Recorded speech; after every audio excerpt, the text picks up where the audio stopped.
Halo, selamat siang. Perkenalkan nama saya Elvinsi dari Universitas Pancasakti dengan NIM 18620500142. Saat ini saya sedang menuntaskan tugas UAS semester 4. Mata kuliah saat ini adalah moral dan agama. Saya mengambil tema tentang perkembangan moral dan agama pada usia dini di era digital dengan dosen pengampu Ibu Dr. Rita Aryani MM. Perkembangan moral dan agama adalah perkembangan sikap perilaku seseorang yang mengikuti nilai dan norma yang berlaku di lingkungan sekitar, juga yang sesuai dengan ajaran agama yang dipercayai. Secara garis besar, moral sebagai standar perilaku yang memungkinkan setiap orang untuk dapat hidup secara komparatif dalam hubungan antar manusia. Sedangkan agama mengajarkan hubungan antar manusia dengan manusia dan hubungan manusia dengan Tuhan.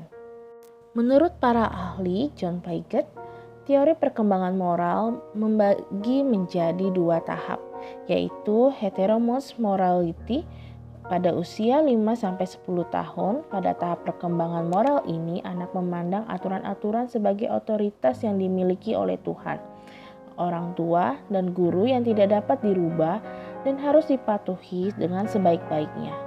Yang kedua adalah autonomous morality atau morality of cooperation. Pada usia 10 tahun ke atas, moral tumbuh melalui kesadaran bahwa orang dapat memilih pandangan yang berbeda terhadap tindakan moral. Selanjutnya menurut Lawrence Kohlberg, moral bersifat rasional. Keputusan dari moral ini bukanlah soal perasaan atau nilai, melainkan selalu mengandung suatu tafsiran kognitif terhadap titik pandang masing-masing individu, sambil mempertimbangkan segala macam tuntutan, kewajiban, hak keterlibatan setiap pribadi terhadap suatu yang baik dan juga adil.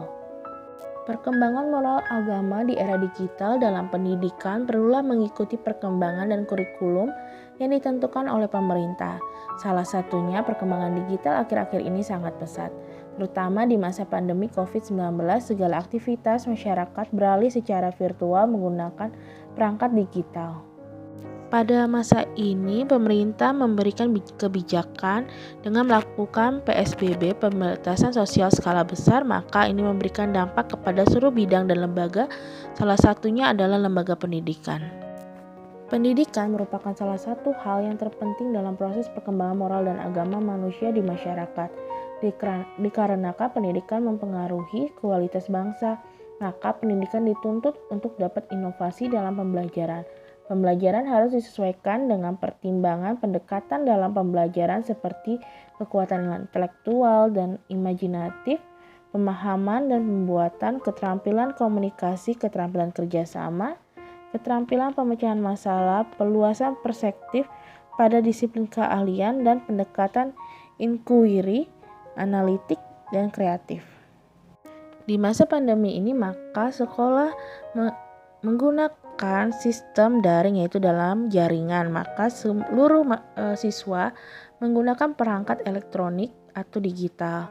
Bagi beberapa orang berpendapat penggunaan perangkat digital terhadap memberikan dampak buruk seperti penggunaan screen time berlebihan, penurunan moral anak karena cenderung tantrum untuk dituruti keinginannya, atau ketertagihan menggunakan perangkat digital, kurangnya aktivitas dan sosialisasi terhadap lingkungan sekitar, dan lain-lain.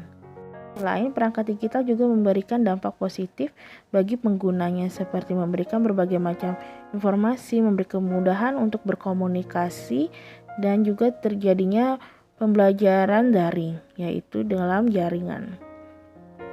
Maka ada beberapa cara untuk menghadapi kesalahan penggunaan digital terhadap anak usia dini, yaitu dengan membangun hubungan dan komunikasi yang baik sehingga anak dapat mendengar dan menerima saran yang baik dari orang tua dan tidak sungkan bertanya, menyatakan sesuatu yang membuatnya penasaran, sehingga terbangun rasa saling percaya untuk menyatakan segala sesuatunya.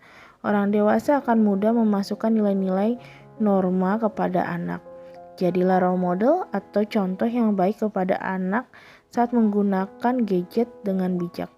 Berilah batas waktu screen time, temani anak saat bermain gadget, gunakan gadget untuk alat stimulasi dengan menggunakan alat permainan edukasi digital. Perkuat religiusitas atau keyakinan agama dapat menjadi benteng bagi anak-anak. Nilai-nilai agama tentu menjadi bakal baginya untuk menghindari pengaruh atau perilaku buruk yang didapat dari internet. Maka perlulah bijak untuk mempercayai anak menggunakan gadget. Sekian penjelasan dari saya ucapkan terima kasih. Semoga dengan video pembelajaran ini dapat memberikan ilmu kepada kita bersama. Terima kasih.